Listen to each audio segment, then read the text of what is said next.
Hey everyone, welcome to the February OCA live stream. We were going to be in person, but Snowmageddon hit, and hopefully you guys are staying warm and safe.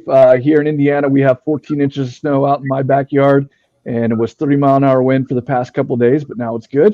So we're enjoying it. I'm glad to be able to be here and take in the 60 minutes of tips by Rick, and we've got just a really cool February session for us to be a part of. And so hopefully you're able to tune in or watch this at a later time and gain a lot of information from it. But we have Gary and Lou and Don here, and they've got some announcements they're going to make before we dive into our talk.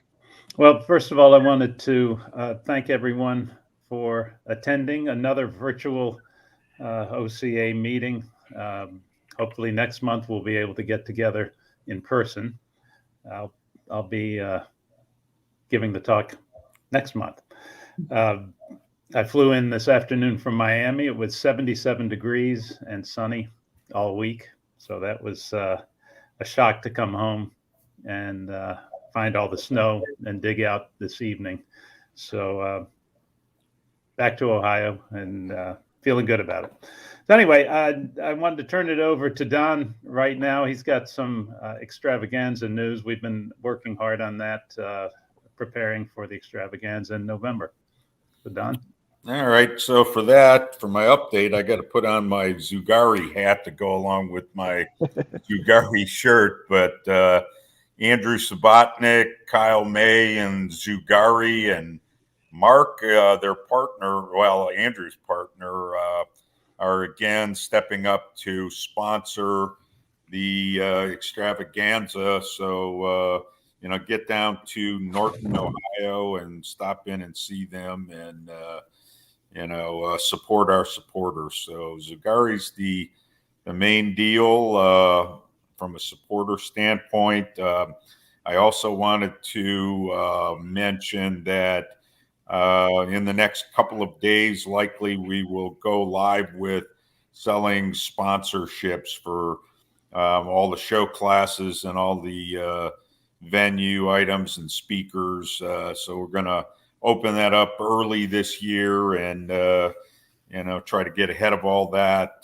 So watch for an announcement on our extravaganza or Ohio Cichlid Association 2022 extravaganza. That's a lot of words for a title page, but you always find it. So watch for announcements there.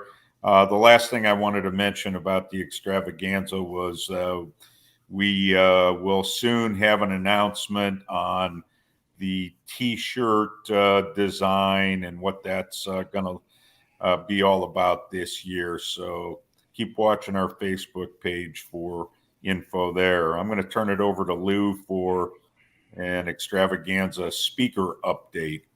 Yeah, we haven't officially announced them yet, but if you're here and you're at our meeting, you're going to get the preview of who we have so far. Ad Konings will be with us again with some new information from Lake Tanganyika.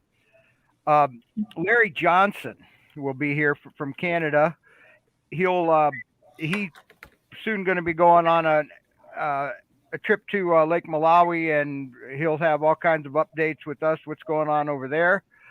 And a guy we had last year virtually, if you remember, we had him give a remote talk from Brazil. This time he's flying from Brazil, if everything goes right, which hasn't in the past, but third time's a charm. And that's Luis Tencott. So Luis has been doing a lot of really good research down there in Corey Cats, and he won a Jim Smith Fund grant, and we'll be hearing some more about that. And so, yeah, Luis Tencott will be on hand personally this time. One thing we forgot to mention is that we have some prizes at the end. We have 3 prizes at the end that will have drawings. If you want to get in on this, put your name in the comments, right, Byron? Yeah, just put your full name in the comments. That way I can enter it into the wheel spinner, and we'll get you guys in there. Yeah, first and last name. Put them in the comment. Don't just let us count on your name there in the that it shows who it is. Just put your name there. That way Byron will be able to copy and paste it onto the wheel. There'll be 3 prizes. The first one is we're considering a door prize, which anyone can win that is watching, and that is a pack of Hikari sinking carnivore pellets. Hey, Lou, Yes, sir. that is if they live in the U.S., right? Yeah, I was going to say that at the end, but we can say that now. Okay. There's free shipping. You'll get this shipped to you if you live in the 48 contiguous states, and we'll make you a member or add a year membership to your membership if you're from Canada or somewhere else in the world, because we're not going to ship that far. Part of the deal here. There's 2 other prizes, and these are for members only. These are there's going to be a Marina battery operated air pump that'll get shipped to you for free if you're a member. If you're not a member, when that comes up, you'll get a free membership, year membership for the OCA, and we'll pull again. We'll spin it again and see what we have. And the big one at the end will be an Aqueon 200-watt aquarium heater. So those are been provided by our raffle guy, Karl Olszewski, and those will be all done at the end. So again, put your name in. I see most people are doing it. I'm looking at the comments here. First name, last name into the comments, and you'll be in the drawing. Let's see what's next. Auctions. Bunch of auctions coming up in the area. Let's talk about ours first. It is on February 19th. That's 2 weeks from tomorrow. And it is at the Best Western Plus in Strongsville. That's the longtime Extravaganza Hotel. Used to be Holiday Inn. Now it's Best Western Plus. And we know that everything is it's the same. It's everything runs smoothly because we've been, with them for now since they've changed, and their last Extravaganza, and it's just the same as the old Holiday Inn. And the one change we're making on a trial basis is we are eliminating the $1 per item fee that we've been collecting in the past. The idea is to keep the keep junk out of the auction and make sure that people don't put low quality stuff in there. It also, so this year we're not going to do it, but we are going to subtract $1 from your total. That would be 70% you will get from the selling price, 75 if you're an OCA member. And so we'll subtract $1 from it if an item sells for $1 or less, and meaning doesn't sell at all. So, puts good stuff in the auction, okay? That way we won't have that problem. And we'll see how that goes. Other auctions coming up. They're all coming up. And I had this right handy until I didn't. Are you kidding me? There it is. All right, so scales auctions will be on Zugari. Scales auction will be on February 27th. Greater Akron Aquarium Society on March 6th. Medina County Aquarium Society on March 12th. And Neofish on March 20th. Scales again in June. We'll have a summer auction on the 26th of June. So those are the upcoming auctions. It's getting hot. Get your fish ready. This is auction season here in Northeast Ohio. So everybody's getting involved. A lot of fun. Let's talk about upcoming speakers. Next month, the guy you see, I think right there, will be speaking for at our meeting, hopefully in person at the Middleburg Heights Community Center. He's be talking about breeding techniques with the genus Aspidoris. So Gary has some experience with those, and we'll learn about those little Cory-like catfish that cute little guys, aren't they? Oh, they are. Yeah.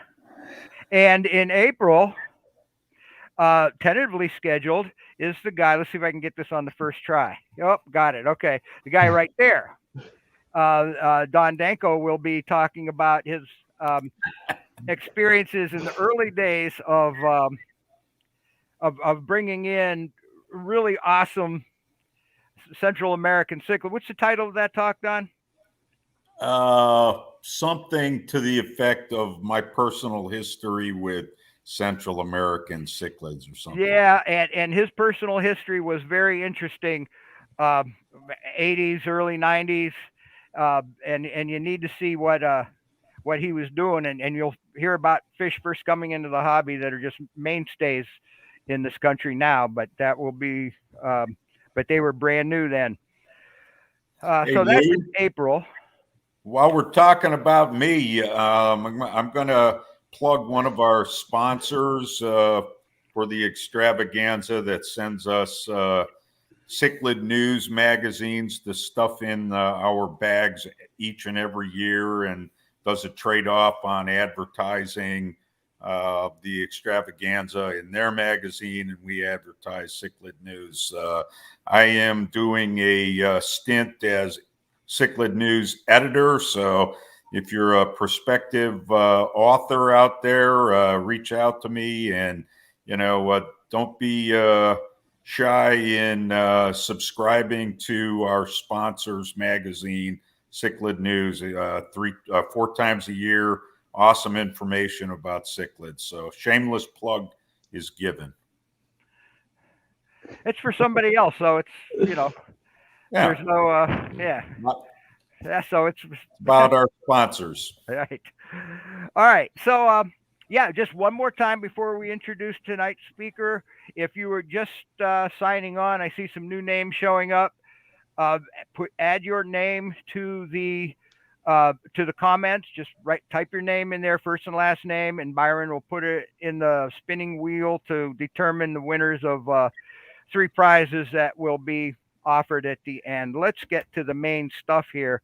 Our speaker tonight is a veteran fish keeper from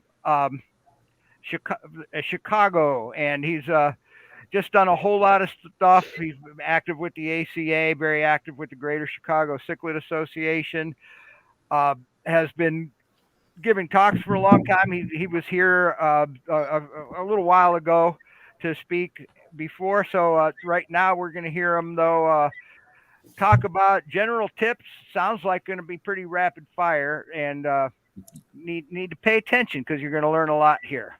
So here is Rick Borstein. Well, thank you, Lou. I'm going to share my screen. Please stand by.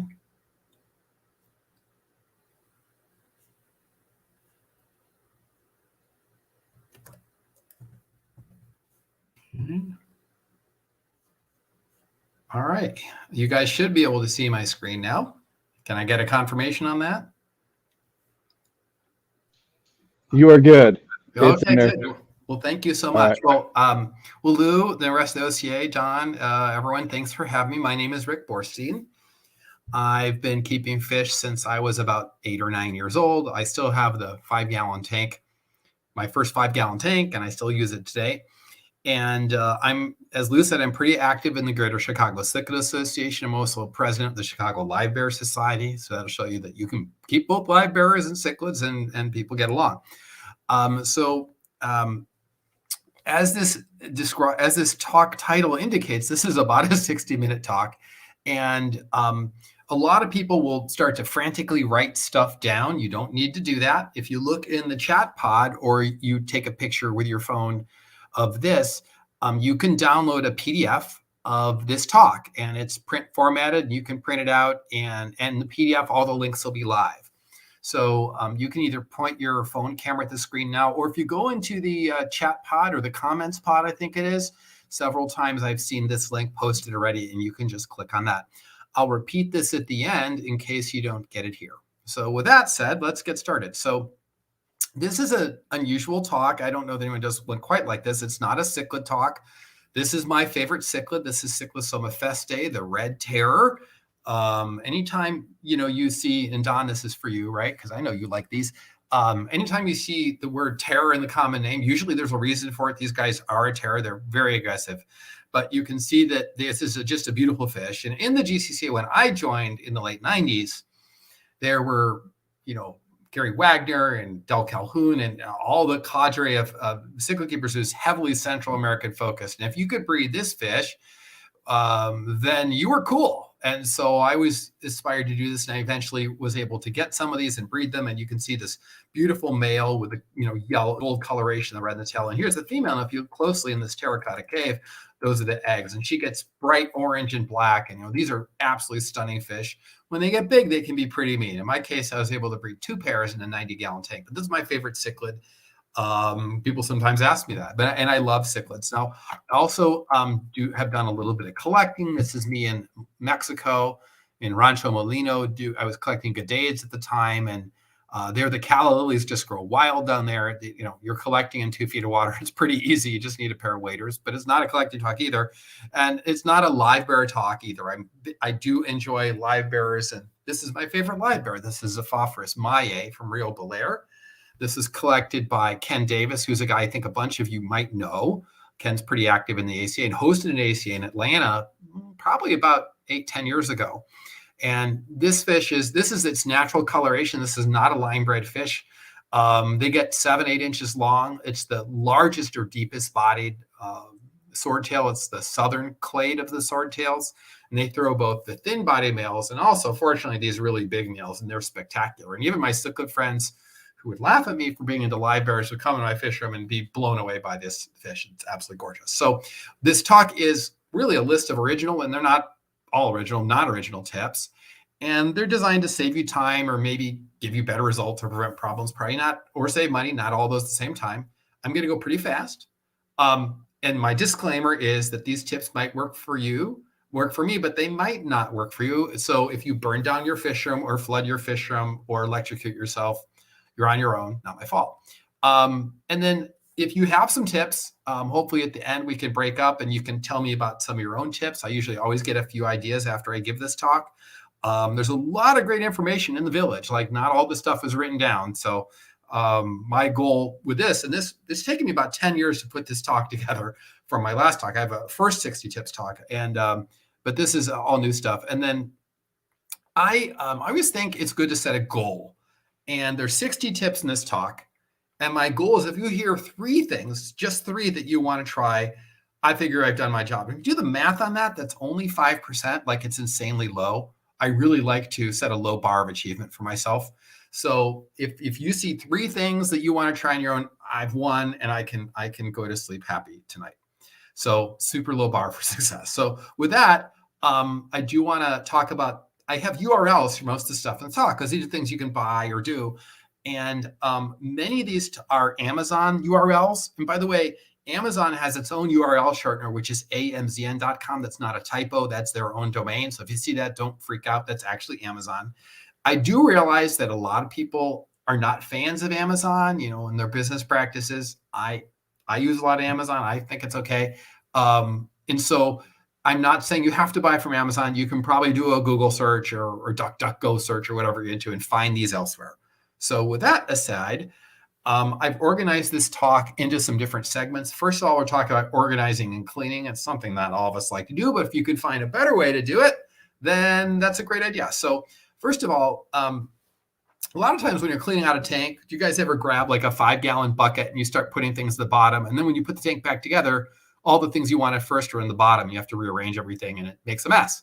So instead, go buy yourself a bus tub. And, these are what they use in restaurants when they bus your table and take your stuff. This is a Rubbermaid bus tub. They're gray. You can find these for about $10 on Amazon, or you could find them at a local restaurant supply store. They're about 4 inches high. So when you don't need them, you can kick them under a stand. And I use these every week in my fish room. And they're so much easier than a bucket for working with. So buy yourself one of these. You will thank me. And I've had several people tell me, yeah, this is so much better than a bucket. And also, a lot of times you also want to transport your fish in buckets. And if your bucket is really scratchy, you can scrape up your fish when he goes in there. So use a bus tub instead. If you use a lot of foam filters like I do, I have like $2,000 in foam filters in my fish room in my 42 tanks. You can wash them in the washing machine. Set your machine to cold, add a pre-wash or an extra rinse. You can use bleach on there if you want to. You don't have to have it on high agitation because that will kind of tear up your foam.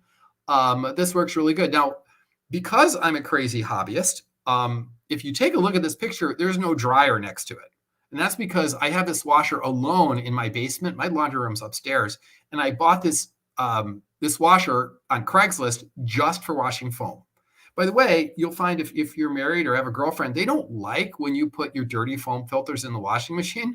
So either do it when they're not home or buy yourself a washing machine like this one. But it does a great job washing it. It's a lot less work. And it works great. Something else I found is really helpful is I think everyone here is familiar with Post-it notes, but there are also, get this, Post-it extreme notes. And the cool thing about these is they can handle the humid conditions you would find in a fish room. So I use them all the time, as maintenance reminders. If I have species names that, because I'm putting something in a tank, I log all my water changes in them. And this is really helpful for me when I started doing this because in a big fish room, I don't actually do all my water changes the same day. I kind of spread them out when I have time. And this way, for each rack, because I do one rack at a time, I can, see when I did last water change. So this is 116 there, and it says CH for change. And I also log when I've cleaned various things. So when I clean the impellers, or I do that every couple months, and you can see it logging. It's really handy, and it just helps keep things current. I usually write on them with a Sharpie, but you can also write them with a pencil or a pen too. So Post-it extreme notes are great. I always go over to my friend's house and they've got a bin with they have to dig through to find stuff. And it's really hard. So there's a lot of little pieces and parts you might use in your fish room, like airline connectors and suction cups and heater holders and various connectors and stuff. And I went to Menards to buy this one. I think they have Menards in Ohio. These are sold in packs of 2 for like $4 or $5, and they interconnect in any kind of way you want, vertically or horizontally. You can find something very similar on Amazon, but these are these tilt-out organizers, and it makes it really easy to find those little pieces when you need them. Like I keep my air stones all in this air stone one, and my heater holders and the little valves and stuff in one place. So it works out nicely for me. And this was when I first put it in, and I started saying, oh, this actually makes sense. They do come with a little card, so you can label it too if you want to. I haven't done that yet. So they stack really nicely. I think a bunch of you have heard this, but Mr. Clean Magic Erasers work really good for removing algae and general fish room cleanup. They're slightly abrasive. They have melamine in them. And they're really good for removing that harder, dark green algae that is hard to scrape off any other way. Like I have a lot of the magnetic scrapers, but they won't take that stuff off. But these guys will. It's also good for cleaning around the top of the tank. It will slightly abrade plastic, so you want to be careful with that. If you have strip lights at top where you have all those kind of bars or lines in them and they get hard water stains there, that's good for cleaning that out too. Now, when you get these, only use the unscented ones, because you don't want lavender scented algae in your tank. And you can buy them in bulk. I bought 100 of them for like $15 on Amazon. So you can find them. They're not as good as the magic erasers, but they work just fine. And here's the cool thing. So if you do the math, they're like 15 cents each. So when you're done, you just throw it out. You don't even have to rinse it. You just throw it out and you're done, which is nice. And that appeals to me because I'm lazy. Labeling, I really believe in labeling my tanks. I think you had my son speak to you guys last month. Sam knows every fish that ever was and can identify it by sight. Once he got old enough to do that, I learned to forget all the fish names. So I label all my tanks so I know what I have. And there's a bunch of different ways to label them. This is one way I found, which is pretty handy. You've probably all heard of a dry erase board. Scotch also makes dry erase tape, and you can cut off a piece of this, put it on your tank, and it peels off easily as well, or on your rack. And with a dry erase marker, you can write right on it. And when you change what's in the tank, you can simply take a cloth, wipe it off, and write something else on. And you can find this on Amazon, but probably also any office supply store as well. So dry erase tape is a good way to label your tanks. If you have metal racks, I have all metal racks in my fish room. I really like them because they're narrow and they don't rot, of course. And if you have metal racks, a really good way to label your tanks is with a magnetic data card holder. This is one from a company called Master Vision, and they're about 6 inches long or so and about 3/4 of an inch high, which is a nice size label. And they come with a little paper inserts in which you can write the name. But I find, and you can put them through your printer also, which I've done. But I have a label printer, and if you get video spine labels, which I'm sure almost nobody uses anymore because who uses videotapes? But if you buy those labels, they fit perfectly on there, and you have these really nice labels. So if you come to my fish room, it'll look like I'm really, really organized. But actually, I do that because I'm really, really forgetful. And also, you know, when I represent a species, I want to know what it is. And when people visit my fish room, you know, they can take a look around, and they often take pictures of the label and the fish so they know what they're looking at. So video spine labels, pretty nice. This isn't what you think. This is a silicone lubricant. So if you have canister filters or almost any aquarium device that uses an O-ring, they dry out after a while, and they usually fail because we're trying to force them into position and they tear or rip. So if you put a little of this silicone lubricant on it, they will last a very, very long time. So if you've ever gotten a pump or a filter or something, it's come with a little tiny tube of this stuff, and then no one ever replaces that, and they start forcing the O-rings and they break them. So this is a pretty big tube of it, and it'll last, to me, it lasts several years, like 3 or 4 years, where I need to get more. It's $12. And I've talked to a lot of people who buy the inexpensive Sun canister filters on eBay, and they all complain about them failing. The O-ring fails, but if you put this lube on them, I had my Sun last for 6 years. Before the O-ring failed, just by using this silicone lubricant. It works really good. If you're, connecting pipes, or if you want a temporary seal on some PVC, this will give you that temporary seal. There's a lot of uses for this stuff, and you'll be glad you got it. So Magic Lube available on Amazon. You might be able to get it at a plumbing supply store too, but that's where I found it. This sounds like really simple, but have you ever gone down to your fish room, you look up and it's 2 hours past your bedtime?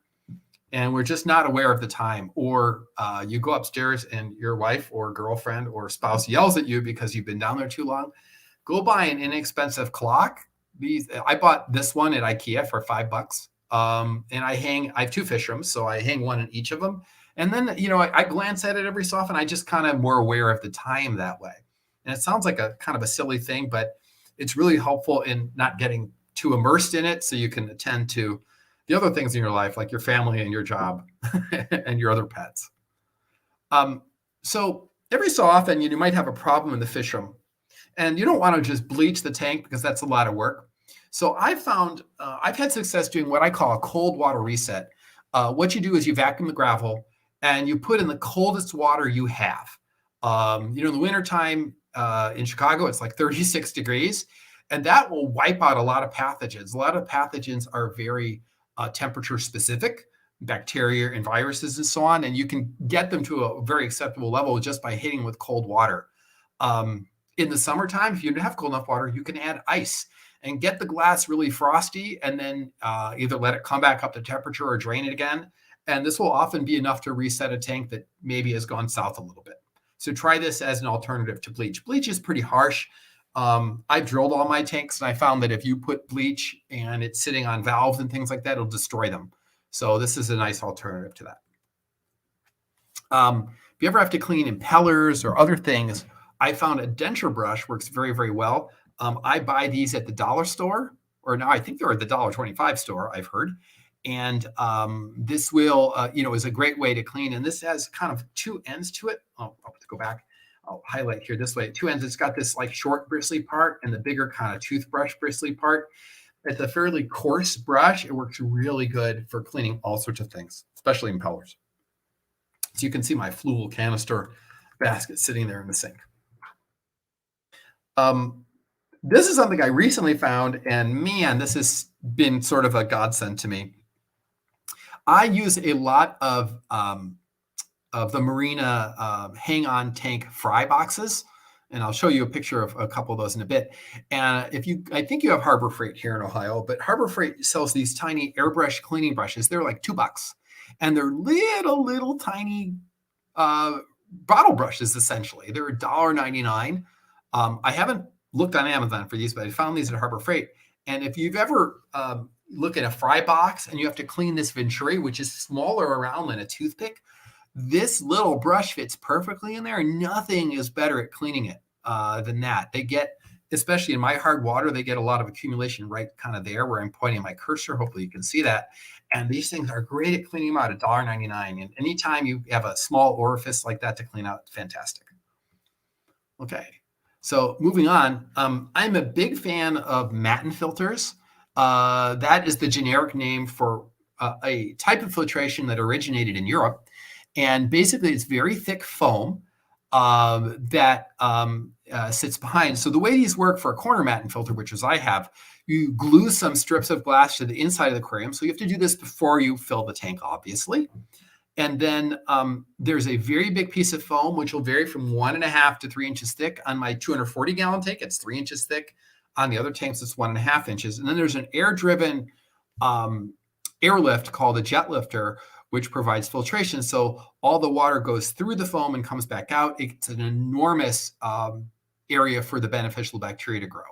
And you can buy these from Swiss Tropicals. I'm sure Stefan Tanner has been to your extravaganza or spoken to your club. He's a friend of mine, and he sells all the equipment and stuff you need to do this yourself. It's fantastic.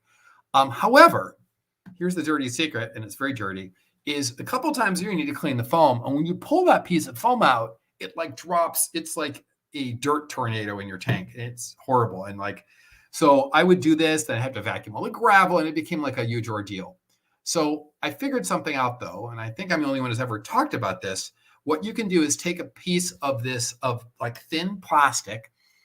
There's various types you can get, but if you go to Home Depot or Menards or Lowe's, you can buy this lighting lens, which goes in the ceiling lights that go up there, and you can cut it to fit and bend it in there. And you can buy a 2x4 sheet of this for about $10 or $11. And then you kind of cut the corners on it over there. And then you can lift that Matten filter right out and all the debris stays behind. Now, in my case, you can see that my tank is drilled right over here. So I just open that valve up and all that dirt goes right down the drain. And then I take that Matten filter and where do I put it? If you're paying attention, I put it in the washing machine I have and clean it. So it makes this process much, much less messy. Sometimes a little bit comes out, but it's 95% better than it would be otherwise. So this little sign I have in my fish room, it says fish room has gone 0 months with no water incidents. So that's kind of a joke. I seem to find a way to get water on a floor multiple ways. I recently had a sump pump fail, which my fish room drains into, and it's like, where is all that water going? So that was horrible. But I want to talk about a few things you can do to kind of mitigate emergencies. So first thing, if you have a canister filter, put it in a tray instead of just on the floor inside your cabinet. If you put it in a tray and then put a water alarm next to it, it will go off early before it finds out. A lot of times canister filters will leak at the O-rings, which is sort of in this area. And here there's O-rings, and also down and over here. So I've had this happen. This is the sun, and it finally failed. And I put this water alarm in the corner of it, and I heard it go off, and sure enough, it was leaking into there instead of all over the floor. Now, you can ask me how I know this, because I didn't used to do this, and they used to leak all over the floor in the past. So here's a top tip, though. You can get a Wi-Fi water alarm, and 5 of these are like $40 on Amazon. They're really cheap. You set them up, and then it will text your phone or send you an alert if there's been a leak, and you'll know what to do. So that's good to know. So Wi-Fi water alarms and putting your canister filters or anything where there'd be water transfer into a tray. If you ever have jet lifters or any curved tubes, for that you have with power filters and stuff, cleaning curved tubes can be really difficult. I found a really good way to clean them is with a refrigerator coil brush. They are really, really flexible. They're designed to clean the coils in the back of your fridge. They're sort of light. I think I found this one at the dollar store, but you can also buy them online or get them at places like Walmart, etc. So that's the refrigerator coil brush, which is this blue handle one over here. If you have to clean deep tanks, it is really hard to reach the bottom of a 2-foot tank. So I bought this Scotch-Brite shower and bath scrubber. It comes with an extendable aluminum handle. It's only like $10 at Walmart. For some reason, it's like $30 on Amazon. So go to Walmart to buy it. And you can get it with this blue head, which is for glass tanks. There's also one with a pink head, which should be suitable for acrylic tanks. And the head itself is replaceable. I found they last a long, long time. And when you can see the 240-gallon tank there, you can see how far down it'll reach. It'll reach all the way to the bottom of that tank. And this little Scotch-Brite scrubber. And it works really nicely. It's very sturdy and makes it easy. And you can, when you're done with it, you can collapse it so it doesn't take as much room.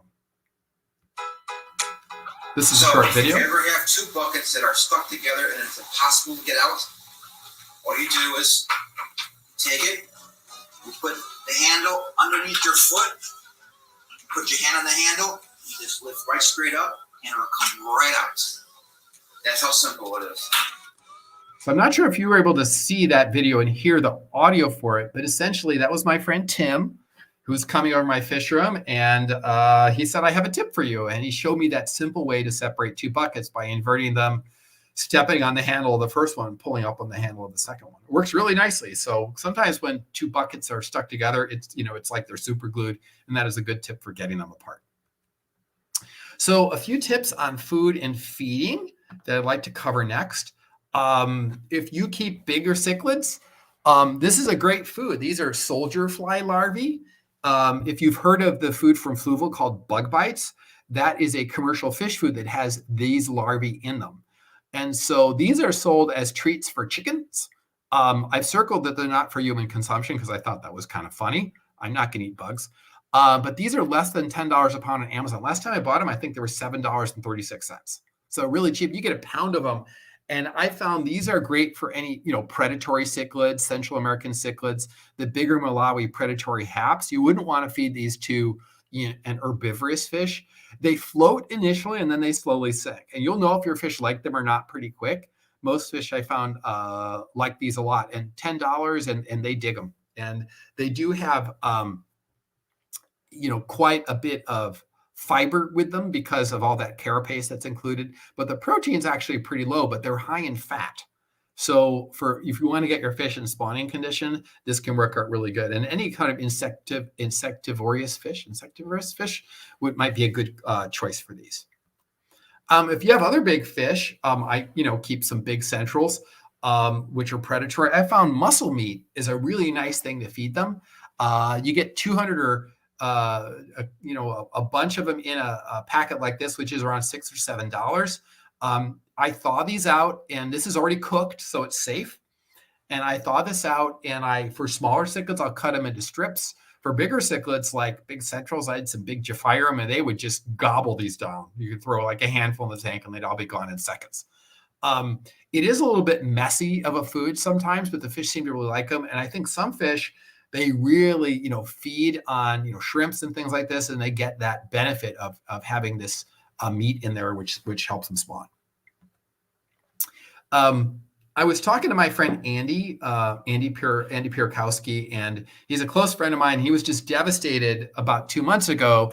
He left to go on his honeymoon, and he left his fish in care of a friend, and his friend overfed his fish, and he lost a lot of fish. He was very, very upset about it. And he had some fish which are honestly really rare. They were Gadeids mostly. But what I do is if you go to the dollar store, you can buy these Fresh mini containers, and they hold about, I would say, about 4 tablespoons in there, maybe not quite. And they are 10 for $1. So they're 10 cents each. And I just prepackage my food and I'll just put my pellets or flake in there when I'm away. And people are, that way they know I put it right by the feed hole and they feed just what's in there, and it works good. Now, there's a lot of other uses for these. If you have little small parts, like I got a couple of discus recently, little ones, and I was just testing them out. So I took like the beef heart cubes I got, and I chopped them into pieces, and I put them in one of these little containers in the freezer. If you hatch baby brine shrimp, you could pour them in here and freeze them. So there's a lot of different uses for this. And for 10 cents each, you will find a way to do it. And if you lose some, it's not a big deal. I bought these at Dollar Tree. I'm sure you could find them elsewhere or something similar. Dollar Tree ones are probably a tenth the cost of anywhere else you'd get them. So the next thing I want to talk about is a way to feed your baby fish. And a lot of you are familiar with microworms. And it's funny, when I do this talk, I often find that only like 10 to 15% of the audience have ever cultured microworms. Sometimes they're called Walter worms or banana worms, which are very similar. They are a very small nematode, or a tiny worm, and they're really good for feeding baby fish of all types. And so you're going to want to locate someone in the club who has microrooms, ask around, somebody will have them, and they'll bring you a starter culture. So to make them, it's really quite simple. Take a glass bowl, put in a 1/4 cup of rolled oats and a 1/2 cup of water, and cover it with plastic wrap and put it in the microwave for 2 minutes, then let it cool to room temperature. Now, what you're going to do next is add a 1/2 teaspoon of active dry yeast. Doesn't matter whether it's the super fast or the regular yeast, it works fine. Now, the yeast is important because that's what actually the microworms eat. They don't actually eat the oatmeal. They eat the yeast that's growing in the culture. So once you take them and after they're cooled, spoon them into a clear plastic container. That's kind of important because they are attracted to light and will grow up the sides. And then smooth the surface with a spoon. And you'll want to take the lid and make sure you poke 5 to 6 holes in the lid with a small awl. That's critical because what do yeast do? They convert sugar to carbon dioxide. And if there's no way for the carbon dioxide to escape, they'll actually kill themselves. They'll suffocate. You don't want that to happen. So you just leave it at room temperature for about 24 hours to let the yeast get going. And then you add a spoonful of the culture. You can get the culture from anyone who has microrooms. They'll be happy to help you generally in an aquarium, about a teaspoon. And you want to grab some from both the center and the edges. I've heard that the males, which are the ones that crawl up the sides, grow more so towards the edges. So here's a key thing is write the date of the culture in Sharpie on the culture. A lot of times you get them a culture and they forget about it and 3 weeks go by and then it'll die. So I create new cultures about every 2 weeks. You can extend the cultures some different ways. I'll talk about that in a minute.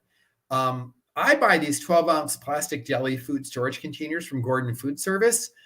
However, the Gordon Food Services near me all went out of business. So you can find a similar item on Amazon. These don't smell the best when they're culturing. So don't try to clean them out. I just toss them in the garbage when I'm done. You can also do this in, leftover margarine tubs and stuff like that, but the clear plastic makes it work a lot better.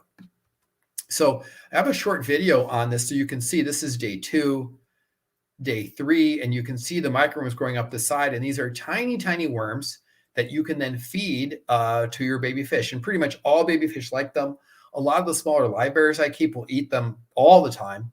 And they're quite nutritious as well. So a good way to feed them is using a soft bristle toothbrush. And I have a short video of that.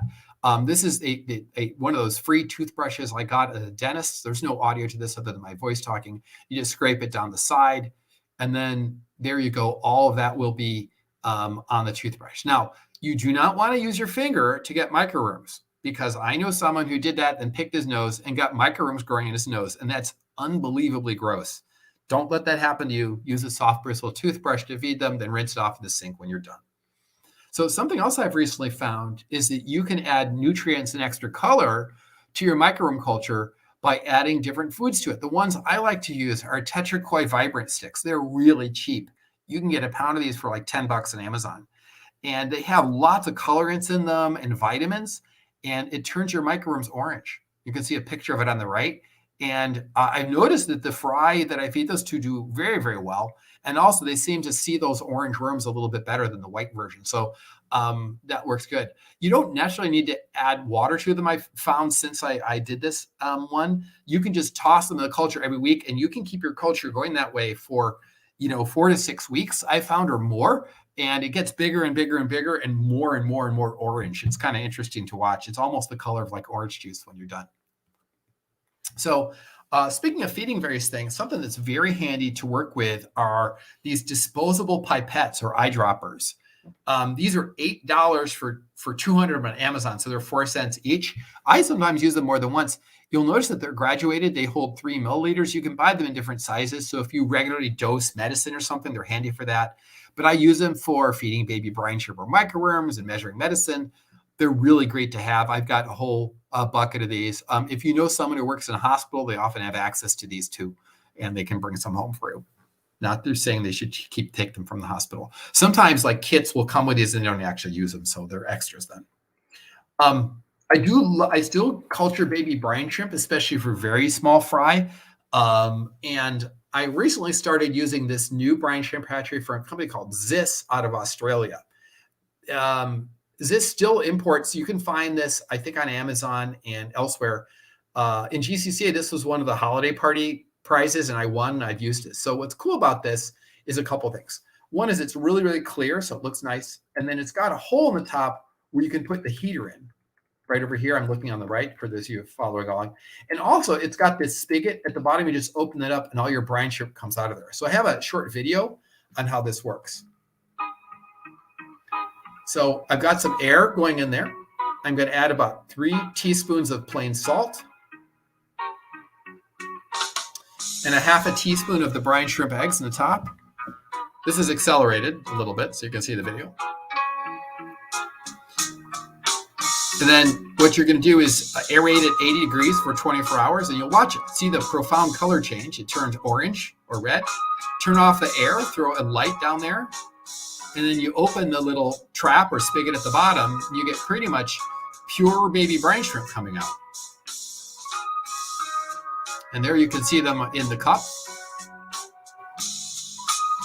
And I think you can kind of really see the babies in here up close. And then you can squirt them into your breeder box, and these Lepidiolamprologus attenuates have a nice snack. So that's the Zis brine shrimp hatcher. It's really great. Another thing is, if you have your babies in the tank, and it's fun with cichlids to do that because they watch their babies, you can take the microworms or baby brine shrimp, and you can put them in a 2-ounce needle nose applicator bottle and squirt them right into the tank. I got a little short video on doing that. So just put them in there. Squirt it in there. And then the rest of the fry, which I didn't get, are in there with parents, and they're eating all that baby brine shrimp and microworms. And that Tanganyikan is Lepidiolamprologus attenuates, which is a pretty cool fish. And I bred those in a 40-gallon tank at the same time as those Lake Berman tilapia there too. So it was pretty crazy what was going on in that tank. If you keep live bears, I do, and you have a lot of plants, the plants cover the top of the tank, and then before you know it, your fish can't get to the food. So I use these big polystyrene foam wreaths. They're 9.8 inches in diameter. They fit perfectly in a 10-gallon tank, like edge to edge, and they stay in place, and that way you can have a nice feeding ring for your fish. You could use them in big tanks as well. So a little bit, I'm going to take a sip of water, and let's talk about some tips for technology and electrical stuff. So one of the dirty secrets of the aquarium hobby, I think many of us have moved to LED lighting. And while the LEDs last pretty much forever, the power supplies for them do not. And they, in my opinion, tend to go after 2 to 4 years, sometimes sooner for really poor quality ones. So you can replace them, and sometimes going to the original manufacturer, they will charge you a lot of money for them. But these are kind of generic. And if you open up your adapter and you can fit a standard round toothpick in there barely, that is a good indication of what size adapter it is. In this case, it's a 2.1 millimeter center barrel adapter. And you can then go on Amazon or eBay, other places, and most all of these are 2.1 millimeter center pin, 5.5 millimeter center positive barrel plugs. That's what, by the barrel plug, that's what this piece is right here. Right here. So you can buy these online and then match the volts and ampere from the original one to the new one. I didn't in this case. And then you're good to go. So this one says 12 volts, 2000 milliamps. This one's 12 volts, 1 amp. So it's not quite enough. You need to match the watts as well. So another way to go, instead of having one adapter per light fixture, why not use a bigger adapter that can power multiple light fixtures? So I replaced pretty much all the ones on the left with this one on the right. And you can do that by buying what's called a security camera power adapter. And it has a splitter cable with it that allows it to power 8 different adapters. Then you need to add some of these extension cords, and you can replace this whole thing at one time very easily. Now, a little warning over here is it's a little hard to figure out how these are rated. They were rated for 5 amps. But you need to total up everything that your lights demand and make sure it's under 5 amps. I found depending on the size of the strip, like if you have a 2-foot strip versus like a 1-foot strip, it's going to use more amps. So a lot of times I can only power up 4 of my big ones with one of these. So if you put them all together and it starts getting really hot, start to unplug them until you get to a reasonable place, or do the math first, which I forgot to do. Something that happens to people all the time is breaking heaters. A lot of the best heaters today will turn off automatically if they get too hot, but a lot of them still don't. And they don't always do it reliably. But you can see how unhappy this woman over here is because she keeps breaking heaters. So a tip is to take all your heaters, plug them into a single power strip, turn off the power strip, do your water changes, and turn it back on. You could even do it with a delay timer or something, but don't break your heaters. Now, fortunately, I only have one heater in my whole fish room for my discus tank because I centrally heat my fish room, which is a lot better way to go. And that's a subject of another talk, which I can get to another time. So I think it's a great idea to take pictures of your fish. A lot of us have a cell phone, and cell phone cameras are really, really good. If you have the latest, Samsung and Apple phones, they take amazing pictures. They have multiple cameras in them and 3 different lenses, and they do an amazing job.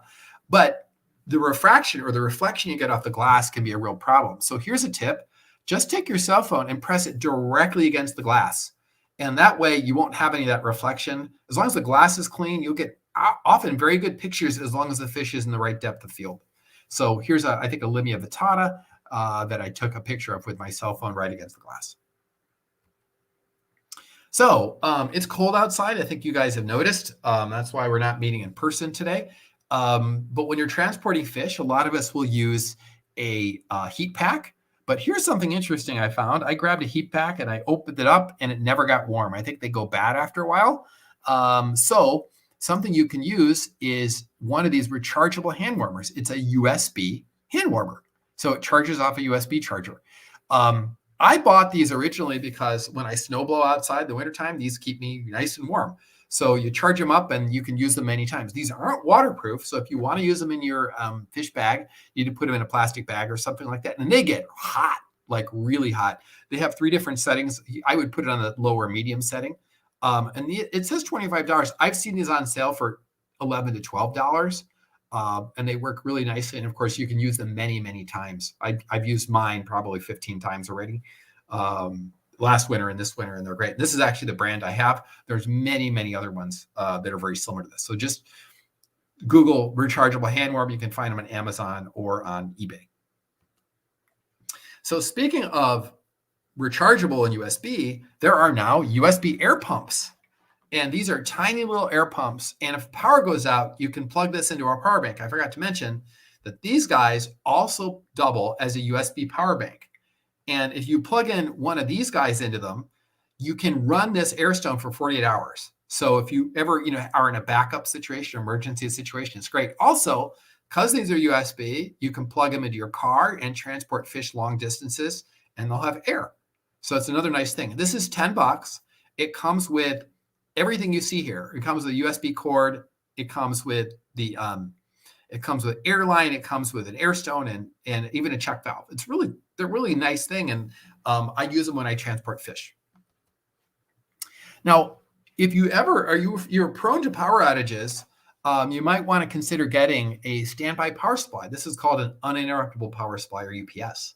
And these are rated in voltamperes. So you take the watts of everything used by your device and you multiply it times 1.6, and that is how much power it can run. So you can buy these in different sizes. So this is an 800 VA one, which means it will run that pump for 4 to 6 hours, somewhere in there, in the case of a power outage. And so when you plug your pump into this, if the power goes out, it'll immediately switch to the backup power. And you can get these in very, very big sizes as well if you want. And they've come down. Sometimes they're called emergency power supplies that are similar. So if you have a small air pump, that'll run a long, long, long time, or a big one, not as long. If you wanted to extend the time, you could use an interval timer. So when the power goes out for an extended period of time, don't feed your fish, of course, keep the lights off, or they won't be on, and make sure you have at least air running in there occasionally. So if you buy an interval timer and plug it in and plug your linear piston pump in there, it'll cycle on and off every 5 minutes and 15 minutes off. And that way you can kind of keep your fish alive, which is the whole idea. Okay, a few do-it-yourself projects, which I'd like to talk about next. This is, I'm going to silence my my speakers right now. This is a gravel washer I built, and I'll show you how to build this. And when I was setting up my fish room, I had to wash like 600 pounds of gravel, and you do not want to do that in a bucket. When you wash gravel in a bucket, where's all the dirt go? Right back on top of the gravel. You want to rinse the dirt from the gravel and through the gravel. So this allows you to do that. So I'll show you how this is built. And you'll notice over here, it's got this little block here, which you can pull, which you can pull out. And then when you do that, all the gravel will slide right into a bucket, and then you can put it in your tank. So here's how I built this. I did a lot of scrap wood, so these measurements are approximate. So it's made out of 2x6s, could be 2x4s, etc. Mine's about 30 inches by 12 inches. And then at the bottom is a 1x2 frame where you could use plywood. It's got a piece of harbor cloth, which is sort of a more rigid mesh. It's metal. And then I've got window screen right over here. And then I kind of just built this and screwed it together. Here's another view of it from the side, so you can see it. Here's yet another view of it from the bottom. And when you put this all together, which you can do in an hour easily if you've got some basic tools, you've got a great way to wash gravel. My friends know I have this, and people borrow this from me a couple times a year when they're setting up tanks, and I use it as well. I often do it outside where I wash it if it's nice. I also will, use it inside in the wintertime. Okay. Next thing to talk about is this thing called backer rod. So if you've done any home improvement products, this is this kind of like closed cell foam that they use around windows and doors to take up big gaps. It is aquarium safe. This is one from MD, which is the brand you'll find at Menards and a lot of other places. And you can glue this to things to make them float. And you can glue them with a special sort of glue. If you go to Home Depot, I haven't found this anywhere else, look for the red label silicone sealant. And you can't see it here, but it says for plastic sheets and other plastics. This is a silicone sealant designed to bond plastic. A lot of folks don't even know you could do that, but this will bond plastic to plastic. And it works really nicely. And you put it in there and it'll glue. And I use these GE silicone plastic for plastic sheets. And then this is a kind of a feeding ring I built, which is floating there. I use in my live bear tanks. And there's a lot of other uses for it. I'm sure you'll come up with your own. A lot of times if you're putting stuff together in the fish room, you can't use regular screws because they'll rust. You could go buy nylon screws or stainless steel screws, but they're expensive. You'll pay like 60 cents a screw sometimes at the hardware store. So instead on Amazon, you can buy these acrylic screws, and there's many uses for these. And it was like $11 for 100 screws plus 100 nuts. And like I've used probably 15 of these.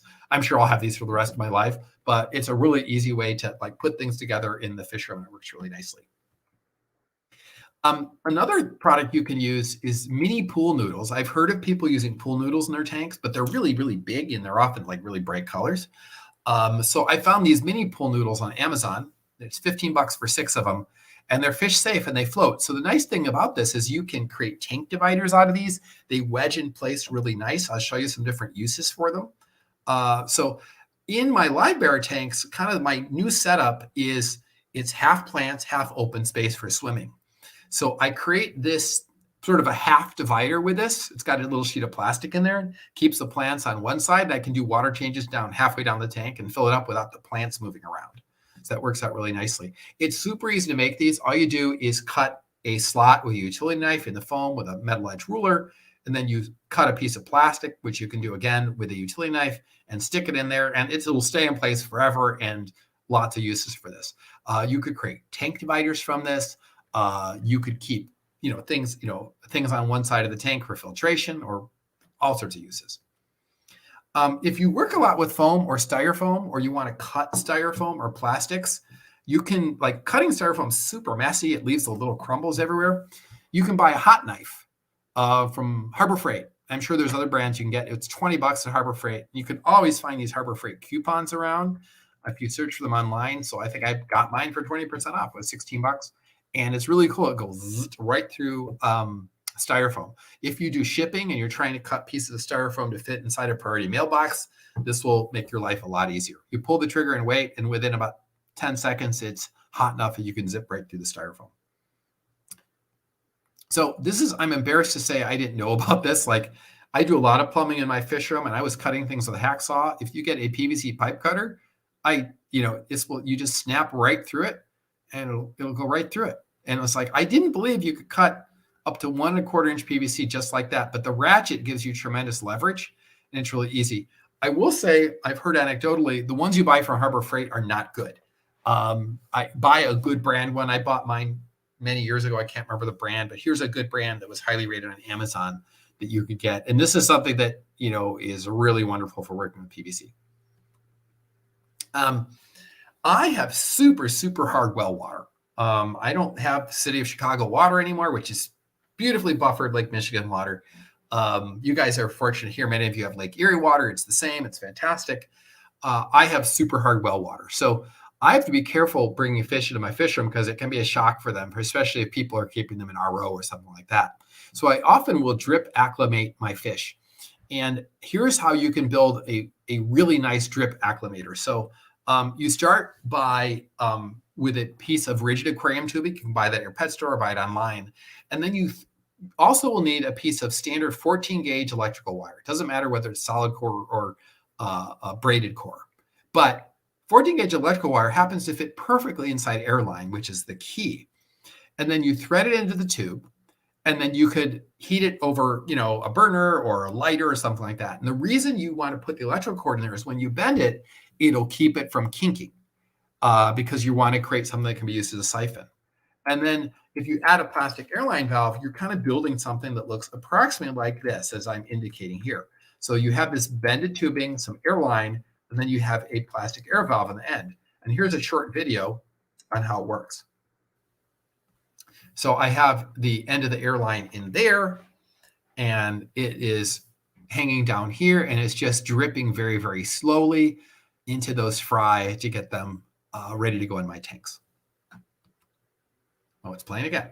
Another way to do cleaning is using a mini siphon. You can take one of those plastic pipettes, add a piece of airline tubing, and you've got a mini siphon. Super, super easy to do. I want to thank my friend Dr. Joe for sharing this tip with me. I think he's here tonight. So thank you, Dr. Joe. A tip I found is that you might want to cut a little bit off of it because it does not flow very well and sometimes will clog. So if you cut it up, more like up in here and jam it on, then you'll be able to get better flow out of it. But you can see there's very tiny fry in here, and I don't want to suck them up when I clean this part of the breeder box. So I haven't done this in a while, but last time I built a tank, I had to use epoxy paint. It was really messy and it's tricky with a hardener. If you want to build your own tanks or just need to waterproof an area, you might consider using this product called Semco Liquid Membrane. It is basically a rubberized membrane. If you do 3 coats on your tank, it'll be good for a very long time, and it is fish safe.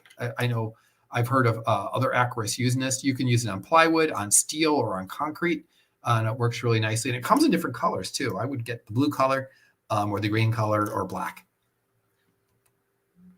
So if you want to anchor something in your aquarium and need a very heavy base to anchor something to so it won't float away, like driftwood or something like that, this is a piece of marble.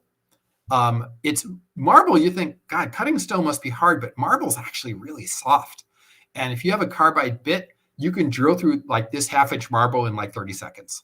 And so this is how I created a base for this kind of tube thing I wanted to put in my aquarium. And I screwed it down with some of those acrylic screws, or you can use stainless steel screws, and it stays down beautifully. So a few tips on kind of keeping and breeding fish. I hate netting fish. And it's the worst part of the hobby to me. I don't mind bagging, but I hate netting fish out. It's time consuming and you get frustrated when you can't catch them. So here's a pond net that was recommended to me by my friend Ted Coletti. It's a pond net and it's 13 inches. So it'll work for big cichlids. And it's got this large mesh slice, so it zips right through the water. These are not cheap. These are like $30 on Amazon. Occasionally you can find them cheaper elsewhere, especially at a pond supply store. So you might find them at your local store who sells Laguna in the summertime. This is a net I really like. I use it a lot. This is from a company called SR Aquaristic, which is actually a local Chicago wholesaler. And the owners of this place actually operate a big wholesale place, but have a retail front to it. This is really nice because you ever try to capture fish in a net and it doesn't quite get in the corner? This is absolutely square and very rigid. And it's got this nice long rigid handle. $11.98 from SR Aquaristic. And bagging fry, trying to get the fish into a bag. I often use 6-inch bags. A standard 2-liter pop bottle, if you cut it off, will perfectly fit a 6-inch bag, and it'll hold it upright while you get ready to put your fish in there. Works really nicely. Do your BAPs, folks. So if you're acclimating fish, a lot of times I'll acclimate them in the bag, or I'll bag fish and do this. I'll set them on the floor and use a clip to clip them to my stand, and they'll stay upright while they're acclimating. Now, I have metal racks, so I use one of these magnetic ones up here. But if you have wooden ones, you could buy these boot clips or laundry clips, and you can just put a nail in your stand or a screw, hang these from there, and it'll keep it upright while you're dealing with it. If you ever set up a bag and it flipped over because you put it in a little plastic bin or something, this is a much better way to do it. And I just stand them up on my floor and I'm ready to go. When you're setting up tanks, you often want to make sure that the bacteria gets set up. A lot of old timers would, take some water from one tank, put it in the other. And that is a great idea, by the way. But I've become a fan of this beneficial bacteria powder. Kind of the gold standard is Dr. Tim's One and Only, and I use that, but it's very expensive. It needs to be refrigerated, and it goes bad after a while. This is a shelf-safe bacteria formula that has 2 types of bacteria in it. It has a little tiny scoop for 1 milliliter in it, and you just put 1 milliliter per 10 gallons, and you just put it in the tank every day for a couple of days, and it gets the bacteria going really nicely. And it's only like $15, and it will treat 1,300 gallons of water, so it lasts a long time. I use a lot of these Marina fry boxes. They are great. I want to thank my friend Jason Labassi, who's the president of GCCA, for telling me about these. These allow you to raise a lot of fry, and they're great for a couple of reasons. One is that they have a continuous flow of water in here, and they hang outside the tank, so you can do your water changes and the fry don't get stranded. But what's kind of cool about them is they do come with these dividers, so you can have multiple fry in there if you want. But one of the things that is a challenge, because they're clear and they hang on the tank, a couple of things happen. One is the fry can get, it's like they're looking down, a glass floor, and they get a little nervous. So you might want to put a couple little pieces of terracotta or driftwood in there to make them feel safer. Also, I found that they often will get really freaked out if they see the big fish in the tank back here, and they'll get scared. And stress is bad to grow fish. So if you take a little piece of cardboard or paper and put it behind that and block that, your fry will grow better and be more comfortable. Another problem with some of these is they come with these little gates that are big gates, and they usually come with a small gate as well. That's this little kind of like barred piece that goes here, and it keeps the fry in there. But if you have really tiny fry, they can get through that too. So just cut a little piece of foam. I like to use the 20 PPI or 20 holes per inch foam, Perrette foam, but you can use any kind of foam, and that'll keep the fry inside there. You'll need to kind of keep these clean. They can get clogged, and these can overflow. So I just kind of rinse it out every few days until the fry are big enough that they don't need them anymore. Here's something I found out, which has kind of changed my life. Actually, that's kind of a big statement, but like if you use these breeder boxes, they get dirty and they get, food and poop down here and stuff. Here's something I found. The big ones all come with these dividers. Put a divider in, even if you don't need it. And I divide it like 3 compartments in 1 compartment. And you put the divider in there, the water flow will slow down, and all of the debris will drop down into the far right section, in this case, where the outlet is. A couple benefits to this. One is it'll keep all the fish over here, and you don't need to worry so much about the output over here. And also, you just siphon this up on this side. It works great. I've had several people try this, and they all are blown away how much of a difference it makes.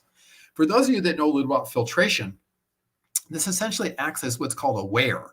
And a weir is something that slows down the flow of water. So the water slows down, and the dirt drops down, and it stays down here, and clean water flows out. Works nicely.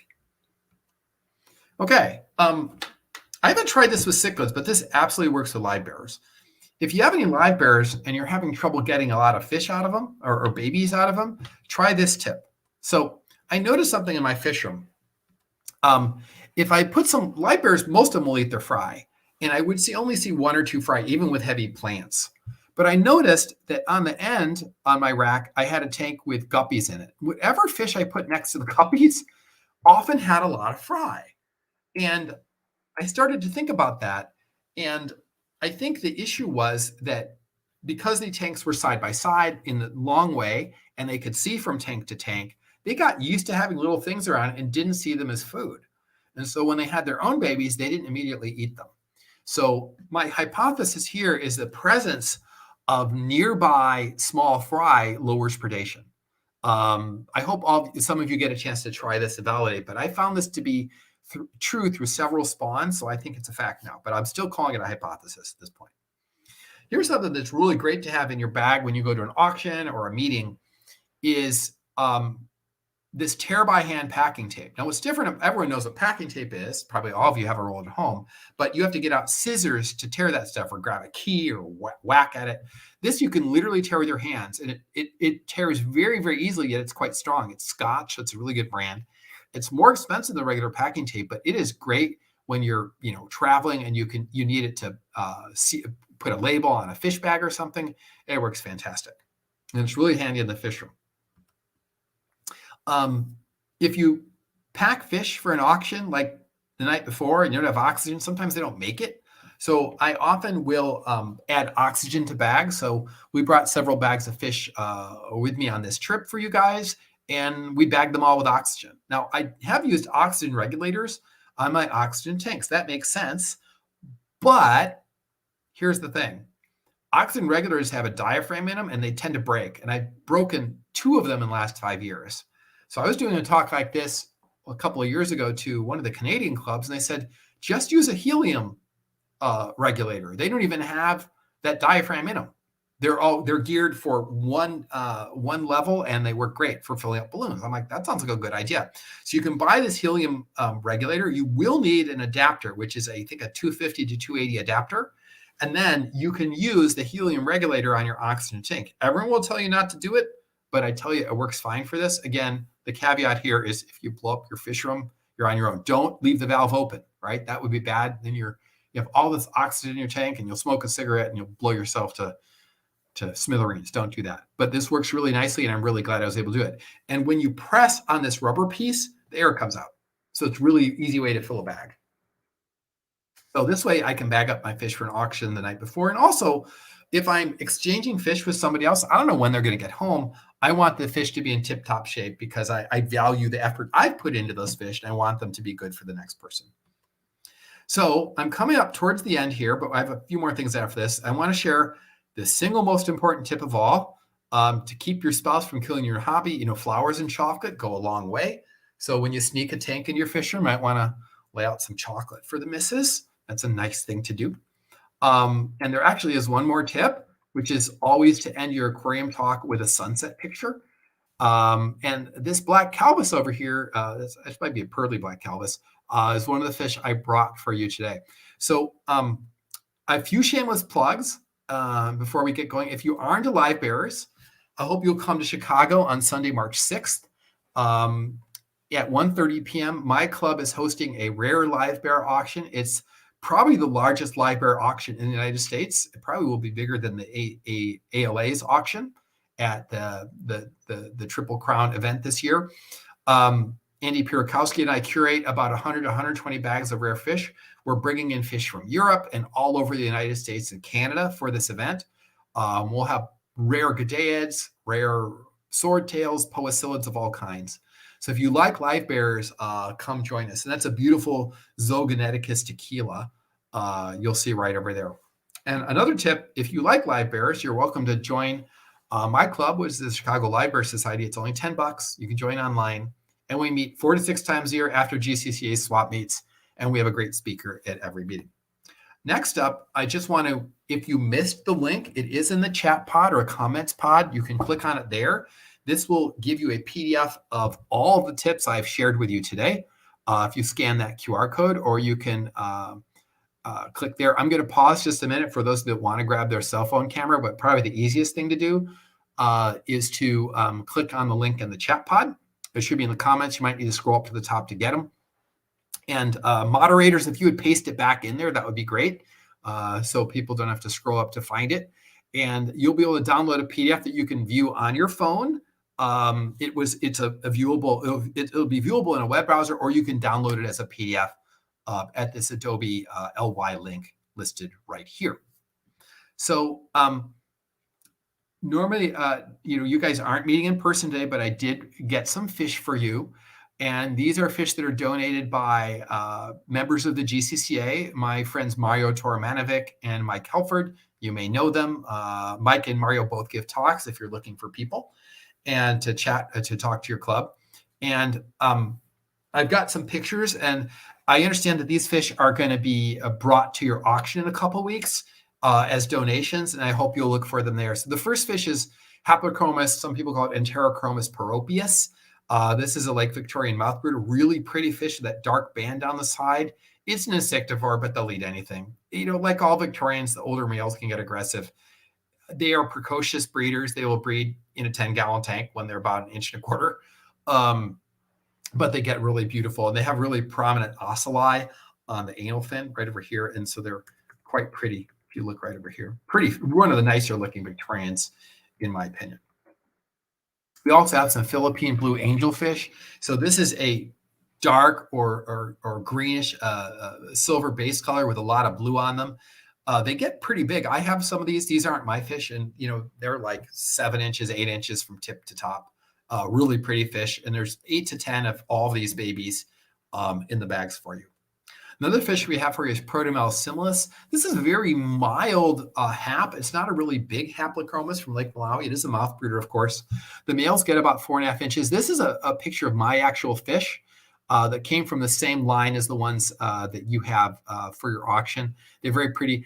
I've seen older specimens get even deeper blue, but it gets this nice, in my tank, they were a nice pastel blue with some really nice markings as well. And that's the actual fish in my own tank from about a month ago.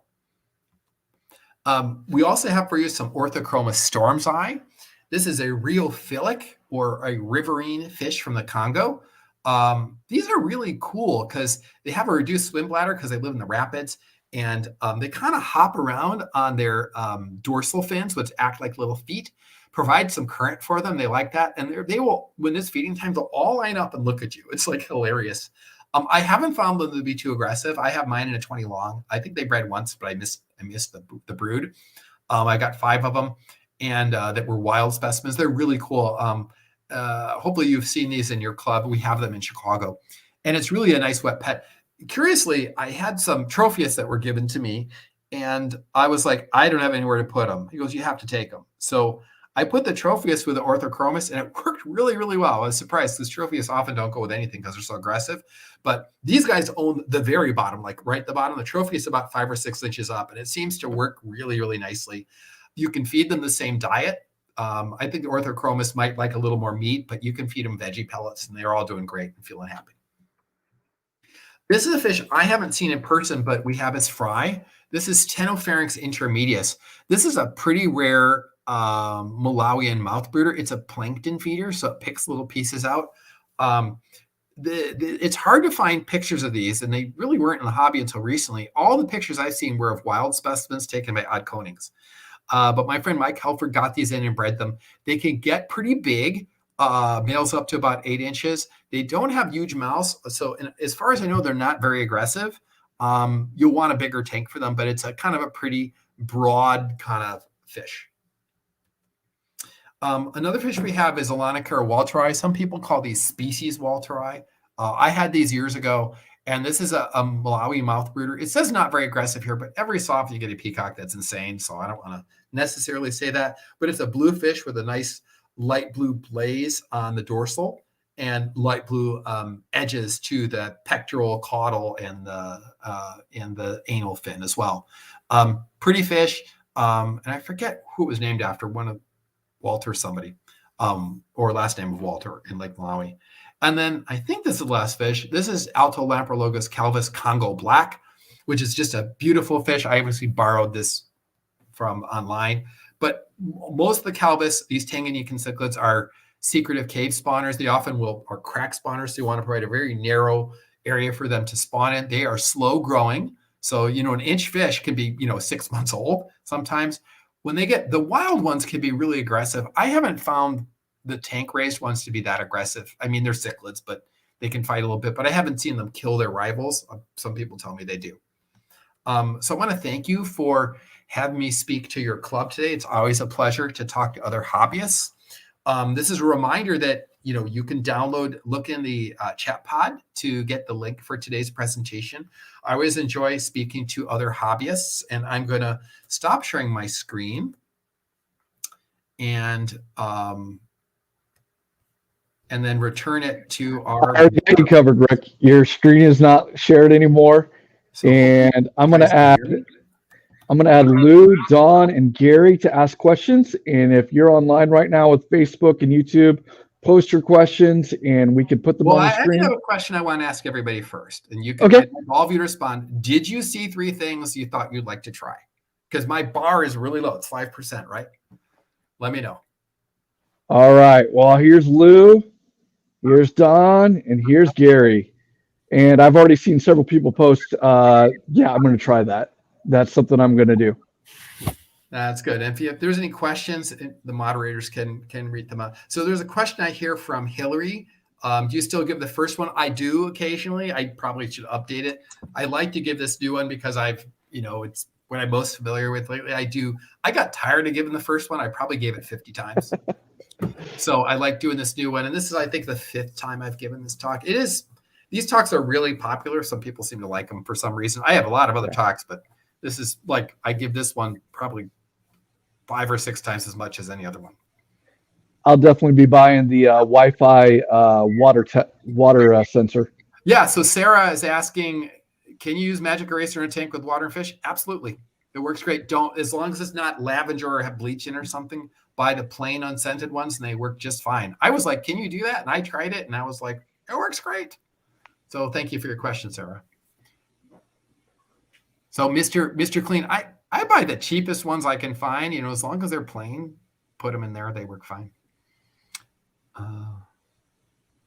Roger says on my other screen, I have Amazon open. I'm filling my cart. Sorry, it's costing a lot of money today. That's great, though. That's a nice compliment. A question I had, Rick, about some of those products, like that one thing with the handle and to use for cleaning down in the tank. Yeah. Some of those things have like a fungicide in it that. Not the Scotch Brite stuff, as far as I've used it and I haven't killed my fish. So. Okay. I know some of it say not for aquarium use. If they say not for aquarium use, don't use them. Yeah, but I'm wondering if the other one, anything that's sold for kitchen use, I worry about a little bit. But they say Scotch Brite's pretty reliable, huh? Well, here's the thing I'll generally say. So any plastic that's polyethylene is fish safe. And a lot of things are like, so here's what you can do. If you're worried about it, have a tank of Endler live bearers and try it there. Okay. Hey, Rick, I've got a question. I'm guilty of a little bit of multitasking earlier on in the talk. So if you covered that's it, shameful. Just shame me even more. I'm so disappointed in you. Did you talk about auto fish feeders by any chance? I did not. Okay, because I'm in the need for for a couple of them for Cyprichromis. When I travel, just about everything does well. Just not feeding it for. Feeding them for 7 to 10 days even, but Cyprichromis really don't like that. They like to eat almost continuously. So I've got to research them. The ones I use, I have a bunch of them, and I think they all are terrible. None of them are that reliable. The one I like is, I'm trying to remember the name of it, but it's a rotary one that goes like this, and it's got little chambers in there, and it runs on 2 AA batteries. I think it's Fishmate. And they're about $20, and they have little levers you put in there so you can feed them once, twice, or 3 times a day. It's got 14 containers in there. And so if you're going for 7 days, you could feed them twice a day, Don. And it works nice. Cyprichromis don't need a lot of food. No. It maybe will hold half a teaspoon in each little container, if that. will it do well with like decapsulated brine shrimp, or is that big enough? Probably not, because I Okay. mean that would get underneath it. I have used it with like golden pearls and a Oh, few other okay. things like Yeah. that. And that will I would say get for $20 if it solves your problem, give it a try. Yeah, right. Good, So thanks. let's see. Tim has a question about silicone handy for leaky tanks. I've never used Flex Seal inside a tank. I don't know if that's fish safe or not. It might be. That's something to try.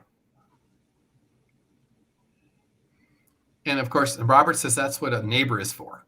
But then you owe your neighbor. And a lot of times neighbors and fish don't mix, because like, I'll give them more and more. Let's give them the entire bottle of food. So Sarah asked my favorite fish and why. I think I covered that at the beginning. My favorite cichlid is the red terror. This is Cichlid submifesta, and I like them because of how it made me feel to breed them. Because it was a really cool fish in our club. Like if you bred that fish, you were suddenly one of the cool kids. And you know, and they're mean. They're not for everyone. You need big tanks. You got to get them. You got to grow them up without them killing each other. So it was, and they're beautiful, of course. And that's probably my overall favorite fish. I've kept, you know, a fish I'd like to breed someday, but they scare the hell out of me, are dovai. I know, Don, you've done them many times. The dovai are just, you know, they fascinate me, but they're kind of evil. Well, I got some from Mo Devlin, who's raising the red ones that are kicking around in the hobby now. Came from Mike Cichlids, I think. I like the yellow ones. Yeah, these are sort of, well, they're sort of white right now. They're changing color. You know, it'll be interesting to see, but I've got 8 or 10 of them, and I really predict I'm going to be down to, you know, one in a, you know, each in a 10-gallon tank, you know, because. Yeah, that happened to me. Like my first time go around with dovai, I got 12 1.5-inch fish from Pete Durkin. I put them in a 30-gallon tank, and they killed down to 2 in a week. They're absolute killers. It's the only fish I know that just kill. I mean, some other ones too, but they kill for fun. Well, I bred them for the longest time in a divided tank with the hidey hole. The female could fit through the hole, and the male couldn't, and that worked splendidly. They're really intelligent, but they're like Hannibal Lecter intelligent. Yeah, they are. Yeah. I mean, they will find ways to, I mean, I'll say they look at you weird. Yeah, they're having a friend for dinner, I guess. Yeah, they just look at you like, I would kill you if I could. I get a horrible story for you guys for dovai. Fascinating for that reason, but they're an evil fish. You know, my son Sam, and you've been to Costa Rica, and he went down there 3 times with Ron Coleman when he worked in his lab. Yeah. And you know what Sam told me, and I might have the numbers quite right in this, but you'll find like one big male for every like 30 meters in the river. And whatever comes through there, they either kill, eat, or have sex with, you know? I mean, they're just, you know, they are. When I've watched them, they're actually kind of timid, but they're just big, you know?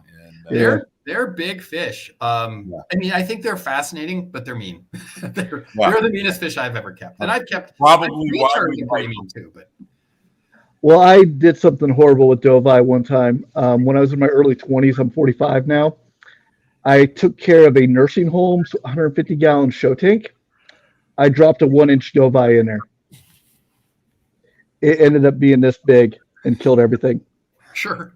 Oh, I have another dovai story. I mean, I think Sam tells this story better, but there was a pet shop in Chicago, and they had a big show tank with a big dovai in it. You know, he was probably 14, 16 inches. And every week they had regular customers, and these younger boys would come in there and they'd say, "Oh, we keep piranhas. My piranha would kill your dovai," and blah, blah, blah, blah, blah. And so then they started wanting to buy the dovai, and the shopkeeper, it's not for sale. You know, he's my pet. And they finally offered him like $400. And he's like, 400, and he needed the money. So they took the dovai, went home, and they came back the next week and brought it back, and it killed every piranha. I mean, dovai are like, they're and these stories, this is why people like the Centrals, because they will try your patience, but they are fascinating, highly intelligent fish. Oh, yeah. And that's what people like about them. I didn't mean to go on a Dovai storytelling adventure here, but let's see what some other questions are. I want those swordtails you showed. The Maia dragon layer are kind of hard to find. I've seen some on Aquabid. I'm trying to bring them in for my rare fish auction because I have a big picture on my display at the swap meets. Everyone says I want that. They're fantastic. What's my favorite Malawi cichlid? Let me think about that. I like the big Malawi haps. I'm sort of getting into them. I recently had, I like all the Champsochromis. I recently had Spilorhynchus, which was a really cool fish. And you'd feed them and the water would boil, like when you fed them when they get big. Like the big Malawi haps, they get big, are really cool. And they're not really mean to each other, but they just are gigantic and blue. I do like Exochromis anagenes a lot, which gets yellow. Females get spotted. That's pretty. And also the one with the Roman nose is what is the name of it? It escapes me. Don knows it. I can picture the thing with like a big beak. Yeah, the beak. Yeah. It'll come to me. I almost had it. Help me out, people. I almost had it. I want to say Aristochromis. Not Aristochromis christii. Aristochromis christii, that's it, because it's got the aristocratic nose. Right. Good one. You got it, Lou. Good job. Yeah, I like those. I like all of them. Let's see. Do you have a list of all species of fry available? I don't. I really don't sell fish. I bring them. I BAP them, and I bring them to auctions and stuff. But I don't really. I will ship them occasionally. But the place to find fish is in your club. That's where you find the best fish. And the best thing is find people who go out to other auctions and parts and speak, because they always bring stuff back. Let's see. I'm trying to scroll up over here. See if I missed any. I do have a question for you whenever it's appropriate. Okay, sure. So the Chicago Club has been a pioneer in making the swap meets work. Mm-hmm. Now, we've tried them on and off, and not with any kind of consistency, except at our annual extravaganza where it works really well. But what's the secret? Is it a Chicago thing, or we'd hold them and we'd get 30 people? No, we've had up to 1,200 people. Yeah, I know. The last one we did, we had 650. Right, 600. So it's become so popular that it's been knocked off a lot by the other clubs in Chicago. There's 3 or 4 other ones in the Midwest there's one in Iowa that draws 500-600 people. Really? In Milwaukee, their last one drew 500. So a lot of it has to do with, our first one drew 200 people. So you got to build it up over time. The number one thing is to know the vendors in the area, the people who sell fish. Those are the people you have to make happy. Because if they're happy and they make money, then that's the number one thing. And there's a balance between having the right number of vendors and attendees. You need a good marketing list. So over the years, we've really acquired a lot of customers. So I think we have 8,000 people on our email list. And also we do Facebook advertising, targeted Facebook advertising. And you could do Instagram advertising in the same platform. We would do TikTok advertising if we had the time. Dancing fish, who knows? But it's really about marketing and awareness. And so when you have an auction, if you get a lot of people to come up for your auction, make sure you talk to them. All of them you should be gathering emails on your website. I think you do. But it's virtual. I will tell you that, and I'm not proud of this, but when we first started them, and I want to say it was 15 years ago, our president, Bob, at the time, I was like, this is the dumbest idea ever. Who would come? Seriously. But I went to the first one. I was like, okay, I'll do the marketing for it, because I always done the marketing. And I was like, you were right. This is amazing. Like, there were people selling herps and land crabs at these early ones too. But it's a great experience, because unlike an auction where the fish have been in the bag forever and they're dying and you don't know where they came from, and people offload their crappy fish and they're hard to see in the bag. You go to a swap meet, you're talking to the vendor, the person who either brought them in or bred them. And you're getting a lot of knowledge transfer of how do you keep them? What do you keep them with? And at our swap meets, you'll find we have other clubs selling our swap meets, like the Chicago Aquatic Plant Society is there selling plants. So you can learn all about plants by talking to them. There's shrimp people there who are on YouTube. and know all about plants. There's a lady who brings 300 bettas in jars. You can find the best bettas. Like if you want to find that super colorful betta, you're going to find the quality of betta there and be able to pick it out. And it's a better experience than an auction in terms of knowledge transfer. It keeps people coming back. And there's people, like Pete Durkin and other ones that are always selling her. I think it's a great experience. And the way my library club makes money is we have a table at the swap meet, and we sell fish and sometimes driftwood and things like that. And that's how that our dues is how we make all our money. We don't have to have an auction or do anything else. We're a small club, 30 people, but works for us. So let's move on to the questions, and then we'll have to finish up. I heard some people are anti-beef heart for cichlids because of potential parasites. I'm new to discus. I've killed them pretty well a couple of times, expensively over the years. But I got some from Jason Labassi, who spoke in your club, and he goes, "I'm going to give you my culls to see if you can keep them in your water." So I'm like, "Cool, we'll do that." And I've been keeping them for a month, and I feed a little beef heart. Beef heart, most people, is what experienced discus breeders do, and it puts the weight on the discus super fast. And if you prepare it right, it shouldn't have any parasites in it. Who wants a doveye, Rick? Do you have a list of all species? Hi, guys. I'm trying to see if I missed any questions here. I breed red tiger. Oh, Motaguens. I started with ended up with 4. Yeah, I bred Motaguens. They're super cool, beautiful fish. And I like the jaguar cichlids and all that sort of stuff. The only fish I ever named was a jaguar cichlid named Horace, and he jumped out. And when a fish this big jumps out, it's not great. Any tips for transporting sardine type cichlids? Yeah, they don't. Any of the SIPs and the Microlepidodus, they don't ship well. I found the younger ones ship better, I think. Mm-hmm. I don't know what you've found, Dan, if you've shipped them. And that's why it's best to get them locally. On our website, we have a cichlid classifieds. I don't know if you have that in Ohio or not. We have a classified system where anybody for free can put up the ad.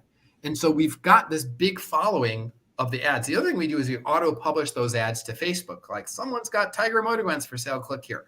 So people know us as a way to exchange fish. And that's really what a club is about. A club is about, there's some social stuff to it, but the real reason people come to the meeting is to learn about fish and to get other fish.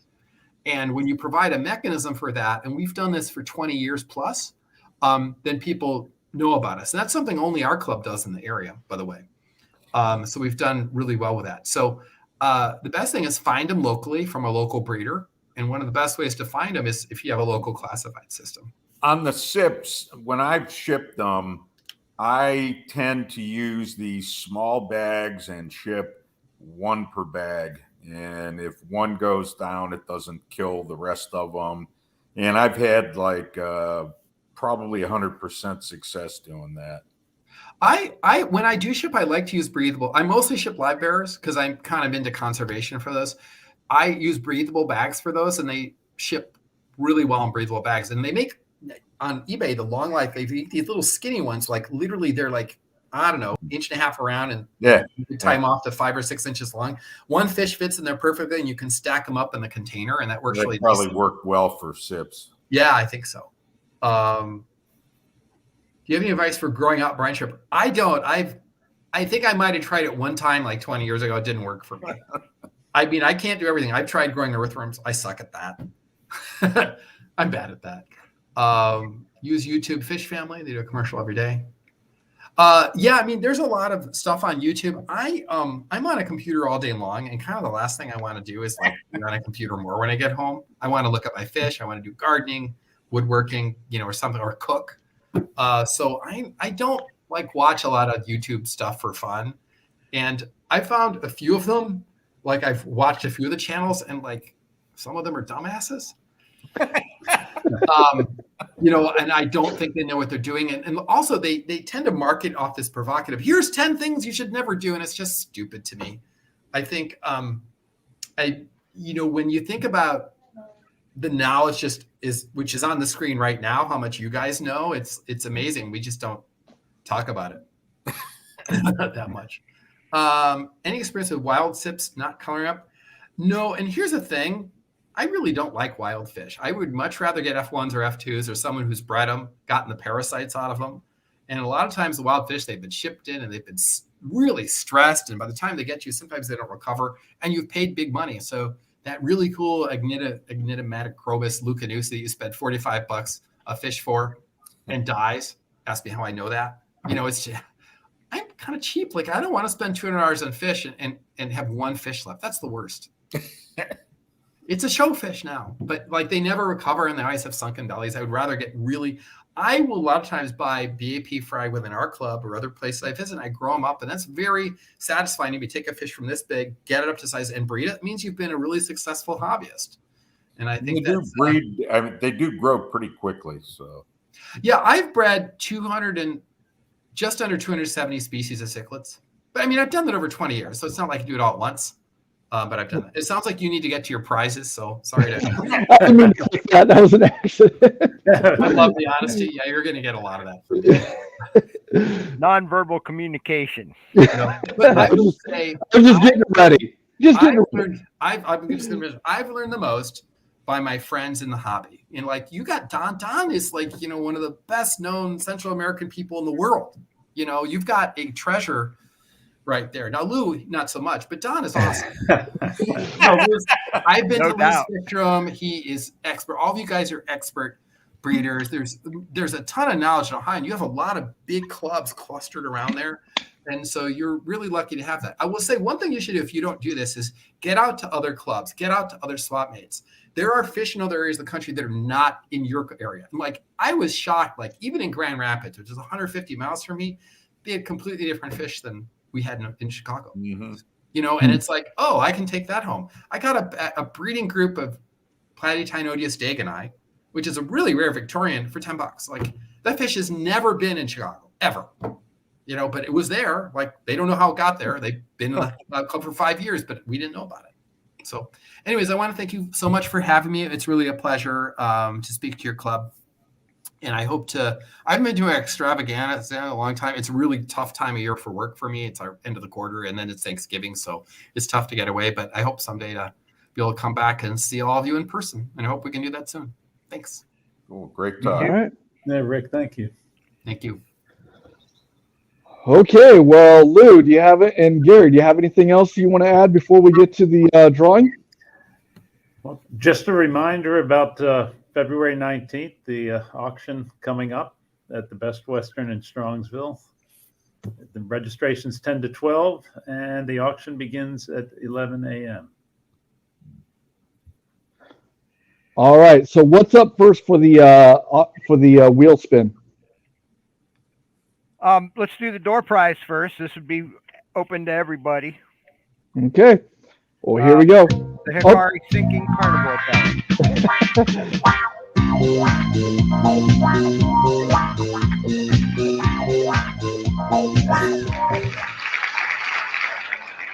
So Dana Schwartz, and repeat that one more time, Lou, because the volume music went over what you were saying. I said it was for the Hikari sinking carnivore pellets. Okay, cool. Wait a minute. I am waiting. I was just going to write down that name. It was Dana Schwartz. Dana Schwartz. I'll write it down. Yay, Dana. Yeah, we'll find your address somehow, Dana. Yeah, message us on Facebook or YouTube, and we can get back with you. Look for Bill Schwartz. All in the family. Serious? Yeah. She's related to Bill. Yeah, daughter. Oh, very good. Yeah. May the Schwartz be with you. Yeah. All right. And also a dentist. All right. What's up next, Lou? Members only. Like I said, if you're not a member, get a year's membership in the OCA. This is a Marina battery operated air pump. Those are really handy when you need them. All right, here we go.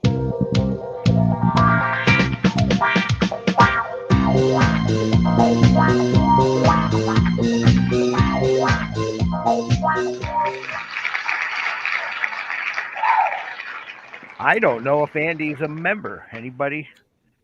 No? If he isn't, he is now. Yeah, he is. All right. Hillary would know. All right, here we go. We'll remove him. And what's up next, Lou? I was talking, didn't write down the name. I did. Luke. Oh, okay, good. Thank you. So So this is the big one. This is an Aqueon 200-watt aquarium heater.